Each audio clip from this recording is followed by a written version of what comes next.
Alrighty, welcome back to another episode of A Warrior Spirit, where the inner warrior shines in their light. Today I have RAÍSSA Urdiales. Raissa and I met when I was in real estate, um, doing homes for 55 plus communities. Her and her husband Jeff were a client, and she's been someone that I've kind of followed over the last 5 or 6 years, and she's just an all-around interesting person. She's an artist. She's an entrepreneur. She's just a Midwest gal living in a retired life and doing more than she used to when she was working for corporate America. So, RAÍSSA, thank you for joining me, and I appreciate your time today. Thank you for having me. Thank you for having me. So, most people are going to start probably with your name. It's pretty unique. What's the Yes. derivative? So I was actually, I've told this story a couple of times, as you can imagine. Yeah. So I Once or twice in your was, life. yeah, once or twice. Like the first, I always say it's the ultimate icebreaker is having a name like Raissa. Nobody, it's the first thing people ask you is, how did you get named such a unique name? I was named after a poet. My mother studied philosophy when she was in college, and she really liked a specific philosopher named Jacques Maritain. And his wife's name was Raïssa. So I was named after a woman named Raïssa Maritain. They had met at the Sorbonne in France. And she was actually from Russia, Jewish and derivative, and then she converted to Catholicism with her husband Jacques when they met. And So so that's the name. you get this unique name. What's your actual heritage then? I'm English, Irish, Welsh, Scotch, German, and Czechoslovakian. So I'm pretty much your all-American girl. Yeah, you're the melting pot all in one. I am. And where did you grow up? I grew up on the shores of Lake Michigan in a little city called Racine, Wisconsin. Okay. So, small town girl, Midwest girl with a Russian name, probably got no teasing at all. No. And I was heavy. I was a fat girl. So Okay. yeah, we won't even So, go into the names that they can start to call you with. Right. So yeah, I was a heavy girl when I was growing up. So yeah, it was rough. It was a weird name, and here I am. how many siblings? I have a brother and a sister. Okay. Did they get normal names or were they named Yes, after they the did poet? get normal names. Thank you very much. So the story went though. So my brother's name is Peter. I mean, how much more like normal can it be, right? That's a pretty normal name. My sister's name I always find intriguing because it's Angela Michelle, and she was actually named after Michelangelo. And I'm never quite sure why they flip the names, but the interesting thing I always find is that she's dyslexic, so it just all seems to fit right. Um, so yeah, and then for me, my father, which was my biological father, but my mom said, you can, I'm naming her Raissa. You can name her whatever you want for the middle name. So I What'd was you the get? last kid. What'd you get Hmm? for, what'd you get for your middle name? Veronica. You must have been a very confused child. I really was. I was the young, you know what? And the thing was, is that I had a brother and a sister who were very, very close because they're like a year apart. And then I came 4 years later. So, so yeah, it was like there's Angela, Peter, and oh yeah, and then there's Raissa. People might have thought you were adopted all those years ago. I Um, got that actually a lot yeah. Here's our because here's I our was also, Russian. yeah, I got that a lot. So what? Your mom obviously loved the arts. What Yes. was her background? What did she do? So she has a very interesting story because my mother, she got her degree and she was a social worker and a psychotherapist. Went back and got her master's degree in social work. And then at the age of 45, she decided to pursue getting a law degree with my dad's. So my dad was also a person who late in life pursued his law degree. So kind of said, that was her dream. She always wanted to do it. So we're going to do it. So she went back to law school. So she was a lawyer for a good portion of her life. Oh, cool. And so growing up, obviously there's some distance between you and your siblings. You're saddled with this unique name. You're a little heavier. So what I'm hearing is that you had this really happy-go-lucky childhood. Right. You know what though? I was a happy kid. So strangely enough, and I did a whole children's series book on Isabella the introvert, which is just about some of growing up, kind of that odd person out kid that you kind of develop the adventurous introvert in you. So actually I think because I really didn't fit into any specific thing, I kind of felt like I could create and do whatever I wanted because my name already said I was different. So nobody knew what a RAISSA was. So I was going to become one. So you got to invent who you wanted to be. That's That's pretty, exactly it. that's there's a lot of freedom in that. There is a ton of freedom in it. I don't know how, Mhm. I honestly, in retrospect in my life, I think when I was younger, I didn't embrace the name as much. And then as I got older, I'm like, you know what? My son is funny because he looked it up. He's like, Grace, your mom, you're one of one on the planet. I said, I know that. I'm unique and not only in personality, but in name. So there. Yeah, that's awesome. Yeah, if and off camera, I told you, that I put my story out there a little while ago, and if you go back and listen to it, I was a person who grew up wearing virtually a mask my entire life, having to be somebody else for somebody else because of somebody else. And not, I'm 59 now. It's the first time in my 58 years that I have been able to just be me. And so I'm getting to express that freedom that you got to express as a child. Yeah. What ways did you play that out as a teenager in small middle America? What kind of got you through? Because now you're an artist, you're I am. and so did you gravitate towards those things as your imaginary outlet to reinvent who you were, or did that come later? So I've always I actually what I really loved working in was in ceramics as a child. So that was really kind of my thing. And I did really go back to sketching was just always something that I enjoyed doing. But in the pursuit of what was perceived happiness, which is money, I never thought once about becoming an artist for being an artist because I thought there's no way I'm going to survive. So I did the next best thing and I pursued a degree in psychology to try to find out what I wanted to do with my life. Yeah. But My no, degree's in. I can, huh? I said that's what my degree's in, so I got you. Yes, I think it's a very useful degree. Don't ever let anybody tell you it's not, because I think psychology is one of the most it's a way of being able to understand human behavior at a level that many people don't ever when you really study it. I found it intriguing. So but going through school, really what got me through, I had a very my best friend, still my best friend to this day. She was just actually out here in the valley visiting. I got to spend some time with her on Sunday. That one close friend, I think that's what really was my big thing going.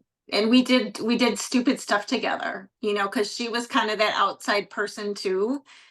So no one really paid attention to like I said, it was like with my childhood, my whole childhood. No one really was paying attention to what I was doing. And I guess that gave me much more freedom than I don't know that I realized it back then, how much Mhm. freedom that gives you, but it sure gives you a lot of freedom. So, kids that are worried about not sticking out, like nobody notices me, it's a good thing. Yeah. It's not a Right. bad thing. And so what college did you go to when you were old enough to then transition into college? I went to, so I, I spent one tawdry semester at UW Madison. and decided that that school had way too many distractions for the small town girl. So I decided to, I went back to UW Parkside, which was just, it was at the time, it was a very small commuter college, UW system. But I could commute right from my parents' house to school every day. So that's what I did. And then that's where I got my degree from. You use the word tawdry. What type of trouble did Raissa get into in this tawdry little school? I think it was like the first time I really did a lot of socializing because I had not, like I said, I didn't hang with like the cool kids. I wasn't at the cool table, didn't go to a lot of, like things. Like I think my prom, I was there for like about 10 minutes and decided it wasn't for me. So when I got to Madison, it was just a different environment and it was a lot of fun. And so as a result, I got swished away into it. There were bars to go to, there were house parties to go to. Everybody had their doors open in the dorm. So you kind of moved from one room to another, just chatting and talking and stuff. And I enjoyed it because it was so different, but it was so distracting and just it I wasn't I couldn't there's no way I was going to go to school there and graduate with any kind of a degree, but I had a Did you great meet your time the semester I was there. Did you meet your husband in college or after? I did not. We met later in life. He was Jeff's my second husband. Okay. I was married when I to my and I have a previous marriage and I have my son from my previous marriage. So I met Jeff when I had gotten divorced and he was I well, we met early on. Okay, so let's back up. We met in when I was doing some temporary work. I knew of him. We worked in the same building. And then a year or two goes by, I'm divorced. He moves into the street just the next one down. And so he's by himself, I'm by myself. We start kind of doing stuff together. And 20 years later, we've been married for 20 years. So Nice. So you mentioned that you grew up with your best friend, but you also mentioned that you were heavy set and so you kind of skated under the radar, probably a little bit of bullying because that's how kids are. Um, mhm. Unique name and heavy set. Can't imagine that you didn't get bullied. Um, what was the transformation? Because you're slender now, Yeah. and I mean, part of your clothing is these cute little outfits. Um, when when was the transformation physically that matched your transformation mentally? Because you already moved past that image a while ago. So when did the physical Yeah, catch up with it? what's interesting, well, we're always transforming, right? So we're always working on something. The weight loss happened as natural with most girls. Their weight loss still come. I think mine was in my late, like right around 20 or so. I started just slimming down. It was actually when I got back from I was never really all that heavy when I was in junior high and high school, but I kind of carried that persona forward because it was like once the fat girl, always the fat girl. So they kind of promote that through your life. But I was also a competitive swimmer. So naturally started to thin out and but I don't think I really started to develop much until I was closer to in my 20s in college. Um, and then that's when I could really and then you meet all new people and it's like you get to shed. So I shed the weight, right, already, but then you shed that persona. So yeah, that now it's so funny because people are like, I can't imagine you ever being heavy. And I'm like, well, trust me, I was. So, Yeah. And so but did the thinning that's one of the reasons why I decided on the clothing line and what really drew me to them more than anything else is because they really do want to find the right fit for the right body. So they really do have something for everybody. And that was one of my things because it just, it's one of those things that you just know that that's a good fit for me because we can all be heavy. So Yeah. Trust me. Mentally, when you're starting to thin down and now, you know, boys or men or attention of any kind is now starting to come your way. How did that, especially someone who's interested in psychology and has a degree in it, when did that start to be your realization like, oh, this gives me a different kind of freedom? you know what? I will tell you that I never really quite I never really considered and to this day still don't consider myself all that attractive. So really I didn't get a lot of attention. And I think it was because I was still that quiet no matter what I did as far as my external appearance was concerned. I still was that quiet person that wasn't gonna talk to a lot of people. I was very quiet. I've always been very quiet. Well, So that's what makes you a good painter. You can put your thoughts and efforts into the solitude exactly. of the brush and the pencil. Um, were you as into writing as you wrote a book, you're an I artist? did. Were you always into that, or did that come later as well? I I did a lot of it was actually the way that I dealt with a lot of things in my life was I did a lot of journaling before journaling was a thing. Mhm. When I was growing up, if I had it was my way of getting those feelings out and on a piece of paper so I didn't have to think them or feel them anymore. So as soon as they were on the piece of paper, then I could just put them away. And so that's how I did get into writing. I don't know, like I haven't been writing a lot now. It's almost like it's like something that I do when I feel like I need to get through something that's difficult. That's where my writing comes in. So I was always a writer, and I did a lot of poetry. Um, yeah, writing has been pretty much a constant my entire life. Nice. Well, we all need that outlet, and I'm glad you were able to find it. As you transitioned from college, you went into the corporate world. What did you do for your corporate life? So I graduated from college and I first started out in property management out here in Phoenix. I was a silly girl and decided I was going to move out to Phoenix, and it just didn't work out well for me. It was the bad economy, etc. So then I moved back to Wisconsin. And really my corporate, there was always a draw. Computers were, the new and cool thing, right? So I was always kind of drawn to computers, even though I wasn't really drawn to computers. They were interesting to me. So I ended up working within the corporate structure first, just as an analyst on systems, then gradually moved into more management roles and project management roles, and then really coordinating very large projects and acquisitions and spin-offs and dealing with all the systems that were involved in those things. So How long were yeah, you in that one?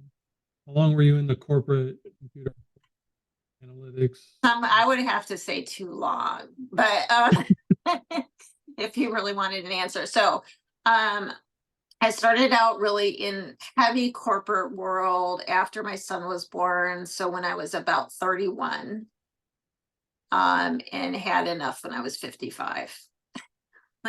Actually, Yeah, I you had enough retired early. before that, but Yeah, yeah. By anyone's standards, you retired early. yes. And as I told you before we started, retired people are busier than anybody else I know. So, anybody who's going to meet you is going to say the same thing. Wow, that's really young to be retired. How Yeah. do you fill your time? So, Well, yeah. yeah. So, tell me how you fill your time as a retired person. Well, and I always frame it too, because when I retired, they're like, you're retiring. And I'm like, let's reframe it. I'm retired from the corporate world. I have not retired from life. So I retired from the Mhm. corporate world so that I could pursue my purpose in life, which was not perpetually putting systems in place and managing and hurting people to get things done. That just wasn't what I felt like I was supposed to be doing. And it was so to the story though, it was a chance paint night that I had gone with a mentor, or I was mentoring a young woman who was in our project team, and her mother and father were in town. Her boyfriend had said, will you please come, because it would mean a lot if you came to this paint night. And there's morning Raisa and afternoon Raisa, and morning Raisa will agree to things, afternoon Raisa says no way. But I mustered up the energy to go, and I went to this paint night, and I really, really loved it and enjoyed it. And so as a result of that, I started just playing with painting, and it started just as a little hobby. Like, this is kind of fun. I didn't realize I was going to have so much fun with this. And then I started getting people like, will you paint this for me? Will you paint that for me? Oh, this would be pretty on a card. Oh, this would be nice as a magnet. Oh, can you do, and it just keeps evolving. So at some point with my corporate world, my corporate person, and I was starting to explore this painting, the painting side just went out, and it was a conversation with my husband and said, do we have enough money for me to just retire? Because this is really getting ridiculous. I feel like I'm living I'm living two lives now. And I really like this one, and this other one I could live without. So And he said yes. We go for a walk every day, and there was just one day, and I said, I just don't know how much longer I'm going to be able to do it. And he's like, well, why don't we just have you retired? And I'm like, sounds like a plan to me. That's awesome. Were you, because I've seen some of your drawings, I've also seen your paintings. Were you someone who sketched, or did you just write, or did you have something prior to the painting that gave you the art world, or? Well, a couple of things. One is, the answer is yes, and in different ways, and they were probably subtle enough that I didn't notice them as much when I was growing up. First of all, my mother and my father they love art. So we were always going to museums. So it was always and I was seeing good art, not, really just the masters at work. And then they traveled a lot, and they would bring home from different countries different pieces of artwork. So I think I was visually always seeing artwork everywhere that I went. From a perspective of my actually physically doing artwork, sketching was really my thing. I took one sketching class, and the funny story about it is it was actually multimedia, and there was a section of it that was painting, which I hated. I wanted to go back to the sketching part. I took the whole class, but the professor was a very well-known, in the area, was a very well-known artist herself. So, and she did watercolors, but she was always kind of encouraging me to pursue it. Like I said, with art, it was like, I can't do that. I'll be poor all my life. And that wasn't a good thing just didn't seem like a good look for me. Yeah. Well, what's your favorite modality now for your sketches or your painting? You know what? I do all of it every day in different forms. So right now I'm doing a lot of pet portraits. I've kind of landed on doing, because there's so many people that have their pets out here. So I do a lot of pet portraits. Sand sketching with just light bit of color where I see fit. So like if a dog has these beautiful brown eyes, then I'm probably going to make the eyes brown. Otherwise it's all graphite drawing. And then I've been doing a lot in watercolors.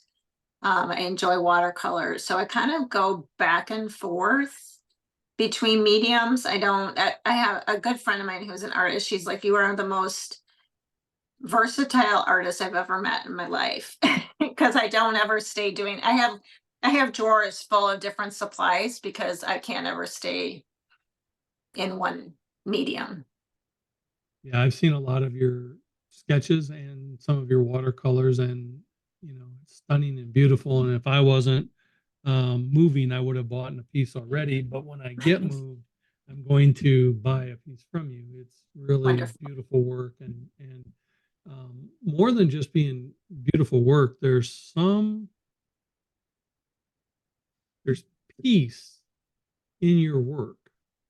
Like you can look at your work and you just feel peace. Do you realize you're putting that in there when you're putting that in there? So when I paint, I always call it my magical paintbrush because I really don't ever know what's going to come out. Like I'll put colors and then I just wait for the images to come out of the painting. It truly is magical. So that's especially when I work in the acrylic form. And I don't work as much in acrylics because honestly, people don't have space for it in their house, and I don't have any more space for it in my house. So Mission I've only. kind of slowed down on my acrylic work. But no, I think that's just because I really believe that that's just something that's in my soul that just comes out.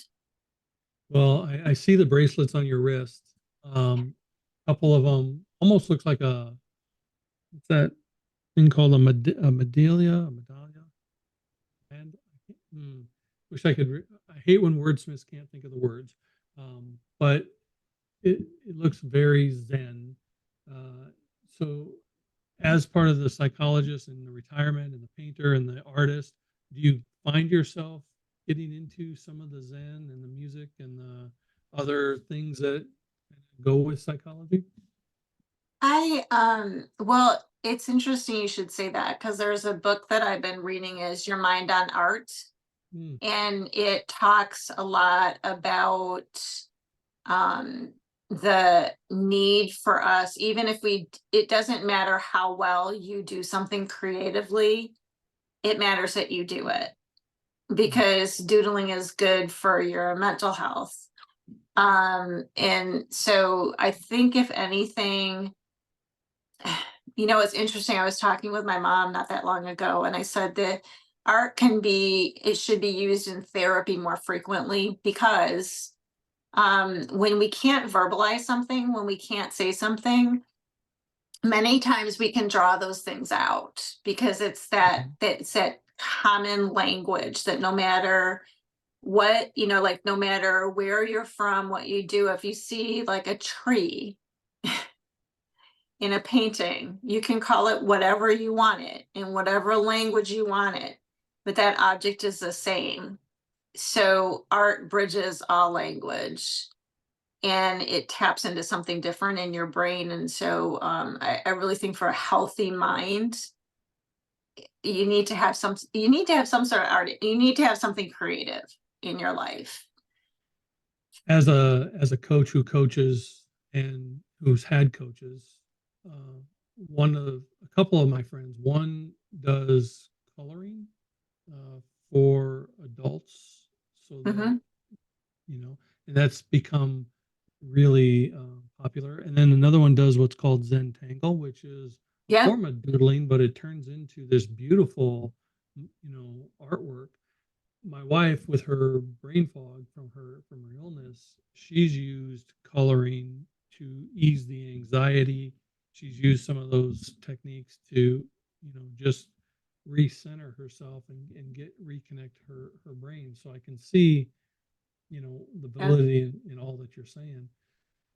My thesis for my master's was how music affects the brain and helps it heal, and that's Mhm. another artistic modality that I think people overlook. Whether it be classical music or jazz or whatever, as long as it's getting the brain going, you get that Yep. creativity and you get that peace. So, Well, and I always think that it's a combination of senses too. So like on my desk, I have a little candle. So like in the morning, I'll light a candle. It's your aroma. It's waking up your mouth or your sense of smell. And then I have several coloring books to my side that I do coloring. I do doodling and stuff. And so I always call it kind of like my warm up of my brain. mhm. You kind of need to do a creative. I always call it taking my creative temperature. So not every day is going to be this amazing artistic day. And so these couple things I do in the morning, I can determine, like, there was one day even last week that I did my creative temperature, and I'm like, yeah, there will be no really serious work being done today, because it's almost like you just are like, you just don't have it. And Yeah. I think that's what I think so many people take, they look at it like they don't have it. And if I hear one more person say they can't draw a stick figure, it's like, well, then don't draw a stick figure, draw something else. Right. But it's that you don't maybe have it one day, just like you don't have it for anything on one day, then don't do it that day. Well, I think that's important because when, especially came from the corporate world, so it's ingrained in us that downtime is taboo time. You don't Mhm, take a mhm, moment of, you eat your lunch at your desk and you work at night and you do bring it. mhm, So when you have the wherewithal to say, nope, nothing's happening today, it's actually a good thing. That's actually mhm. a healthy thing. That's actually recognizing, that's actually your body telling you today's a rest day, Needs a rest day. and it's okay. And I think it's awesome that you have that understanding of, nope, and you have a way to take that temperature, so you just know, nope, today's just a Not rest gonna day. be the day. Yeah, and I mean, I'm very thankful to have the flexibility to not have to push myself, because, well, and it's interesting because I've been working with a coach recently, that has to do a little bit with my the clothing line, which has been really super helpful for me, because I think in corporate USA we were push, push, push, push, push. And you know what happens when you get pushed? You resist, you resist, you resist, Mhm. and you don't ever. And she reframes things more of challenging me, because it's my opportunity to say, not today, Jill. I'm not. This isn't going to work for me. So that I can take that temperature and say, yeah, today will be a rest day for RAISSA. Whereas in my corporate life, it didn't matter. Mhm. It was just like you said, you just push through. And I'll tell you what, there were some days that I said I did more damage today than I did good. Mhm. That if I could have just stayed home, like, or, if I could have just laid low and worked on a quiet project instead of having, 6 meetings back to back, Mhm. my day would have been more productive. Yeah, I think mental health days should be more normalized, especially in corporate America. I've been, Absolutely.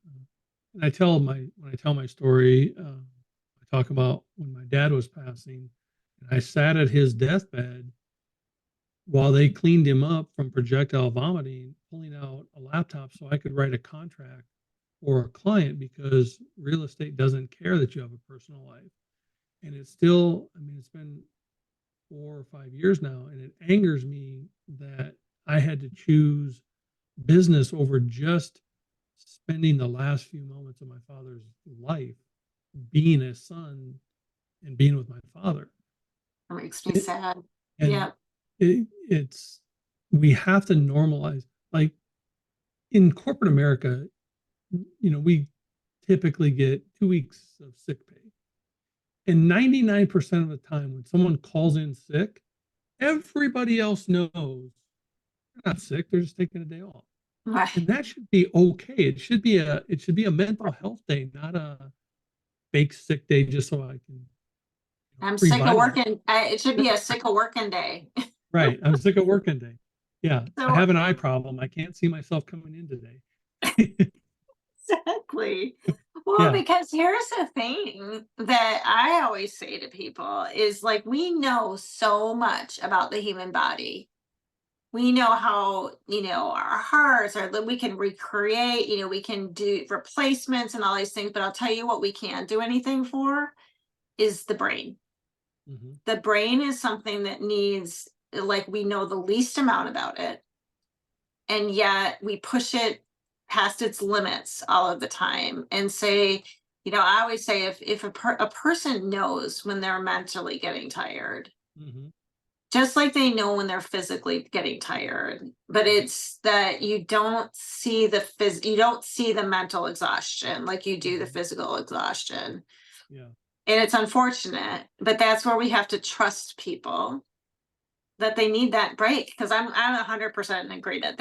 We are mental health, health in general, whether it's physical, mental, it's all one. I'm still the same, all one person. Yeah. So And it's funny because when I was going through my degree, I was always like 3,000 years later, and we're still asking the same basic question. Why am I here and what's my purpose? Like it hasn't it hasn't evolved. So our brain, as expansive as it is, and as much that we can glean from it, you're right. There's so much of it that we don't know. And that's why I believe that mental health is so vital, because how we think and how we feel, we are in control of, and we know ourselves better than any exterior sign is going to give. Yep.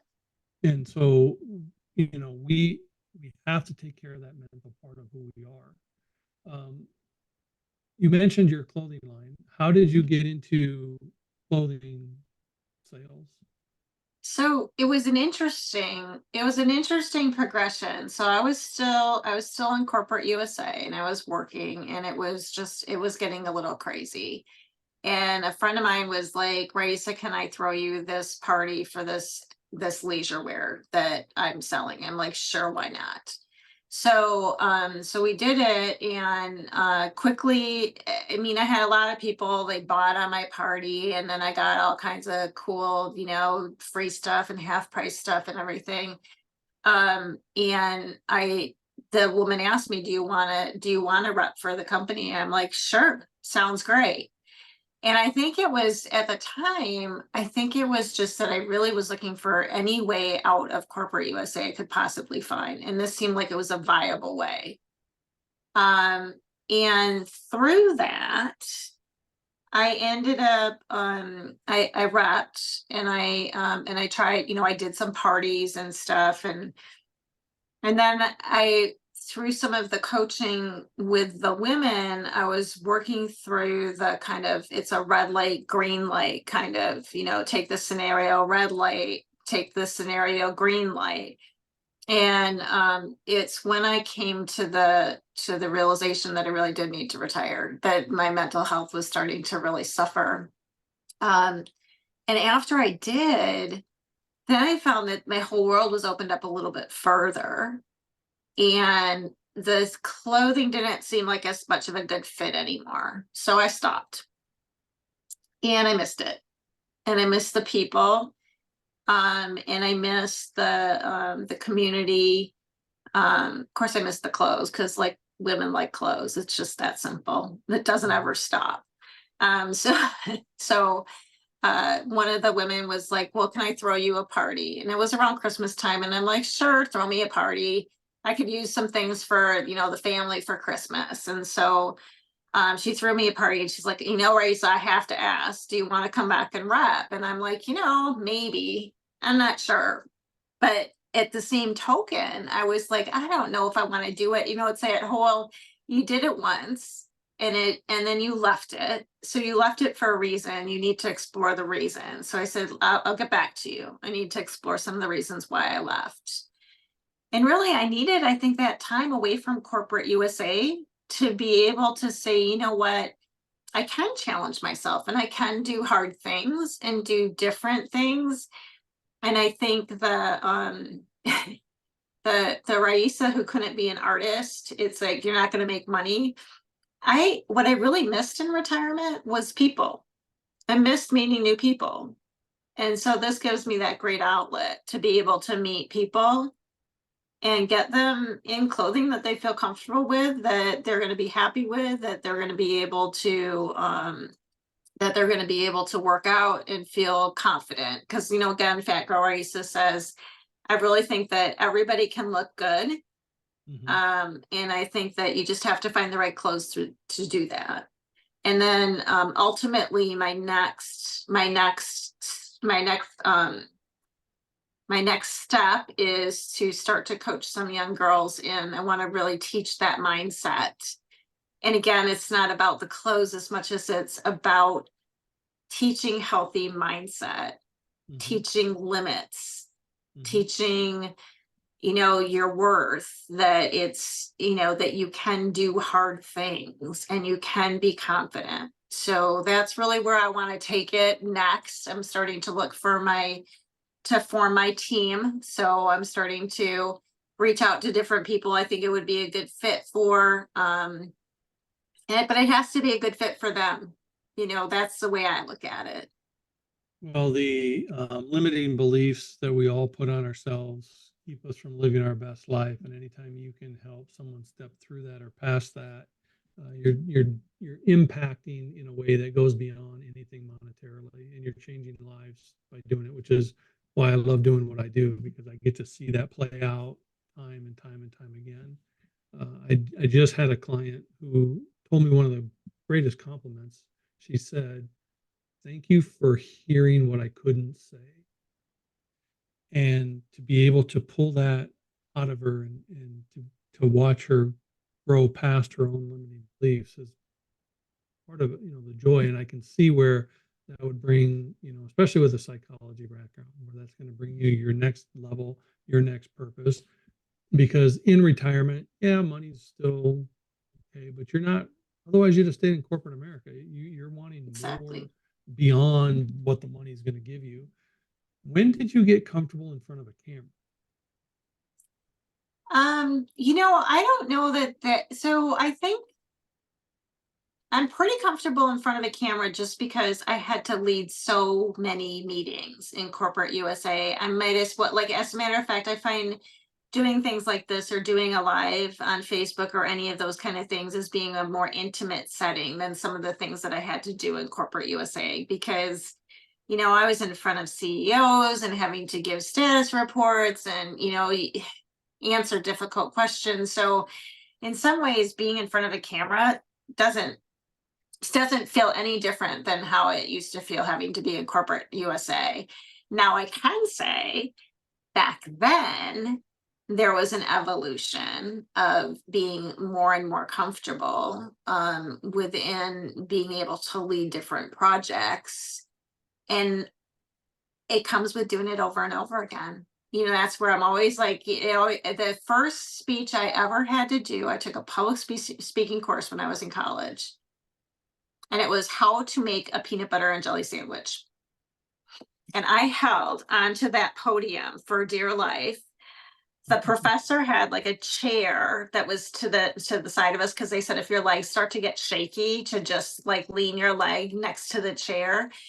And so I'm like just telling people, and these were all friends, right? Because they're all college, and I was so nervous. It was ridiculous. And it was that course and that course alone that got me. It was the repetitiveness of doing that, that I think because up until that point, up until that year in college, I was terrified in talking in Most front of people are. people. Most people would rather jump out of a plane than stand in front of people and speak, which is why I asked the question, because I've seen your videos, and you turn on the camera and you're very natural and you're very engaging, and you're just boom right there and you're on it. So I was curious, when that developed in you, because if you were to give that speech about the peanut butter and jelly sandwich now, it would be vastly different than the one you gave back then. Oh yeah. But I think the difference, for most people, when they become comfortable speaking, is when they stop making it about them and they make it about the impact they're having on their audience. That's when their comfort level goes up. Because when it's about you, that's when it's, God, am I going to say the right thing? Am I going to do the right thing? Or what are they going to think of me? But when you're just trying to give them a peanut butter and jelly sandwich, then it's just about the peanut butter and jelly sandwich, right? It's not about Yeah. And you. it's about your purpose and your giving again. Like I think I think we've talked about this, is that if I could just help one person feel more confident, if there, because I can guarantee you there is a quiet fat little girl out there somewhere with a funky name who probably needs to talk to me, because I can reassure her and say everything is going to be all right.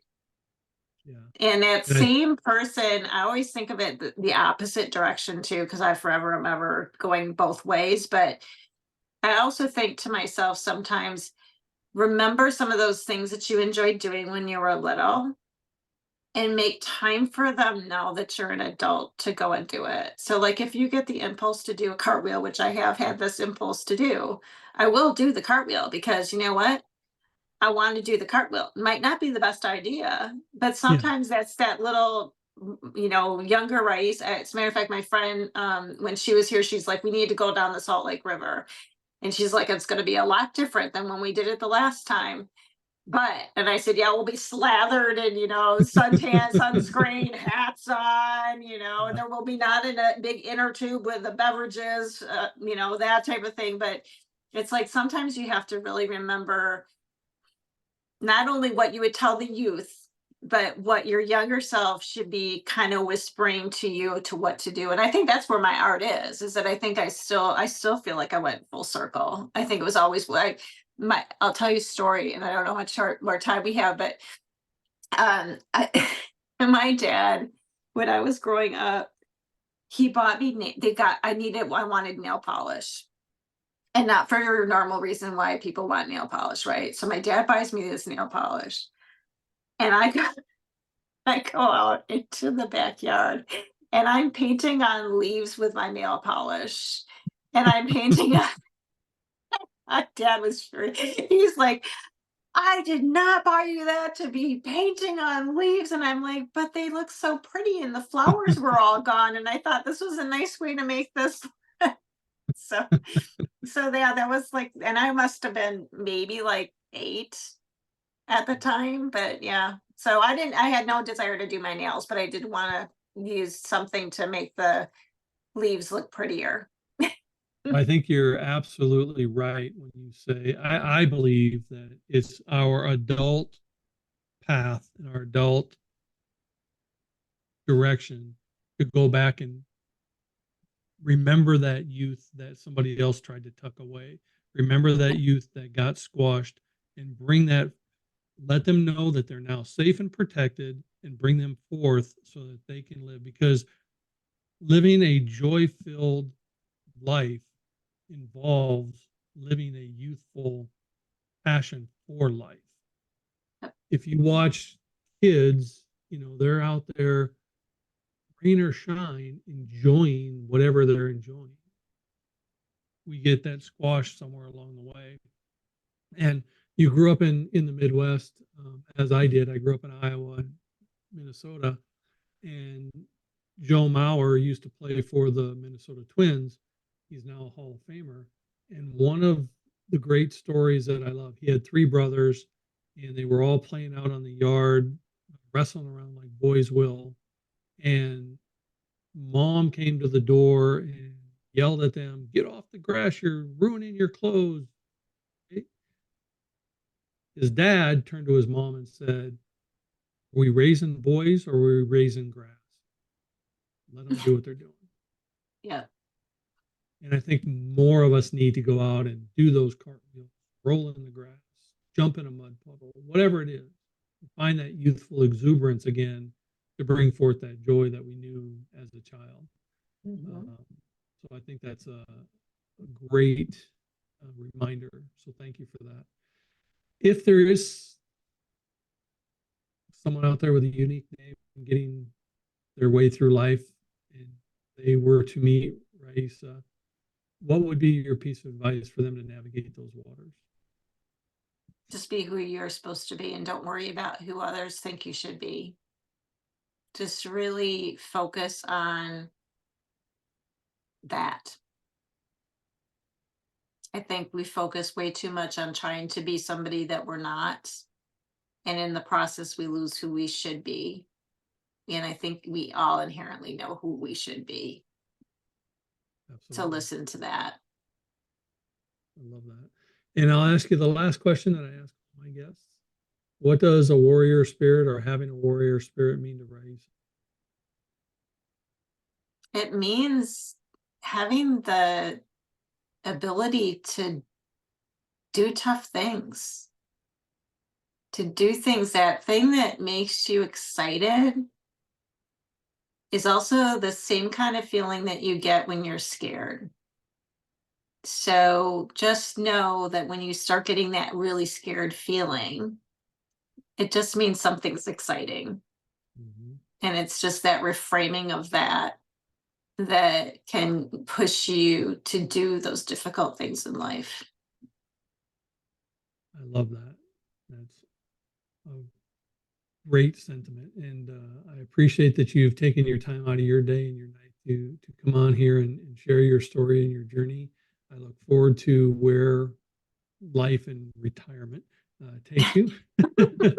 um, if there is a way for people to reach out to you, we will put those links in the bottom of the video, and you can uh, help those who need it. You know, whether it be with painting, mentorship, or clothing, um, or to figure out how to, step into who they are. I appreciate you so much, and thank you for doing this. And you've been a joy, and just thrilled. So thank you. Thank you. Thank you for having me, Daryl. You have a blessed night, and we will catch up with you another time. Sounds awesome. Thank you. Bye.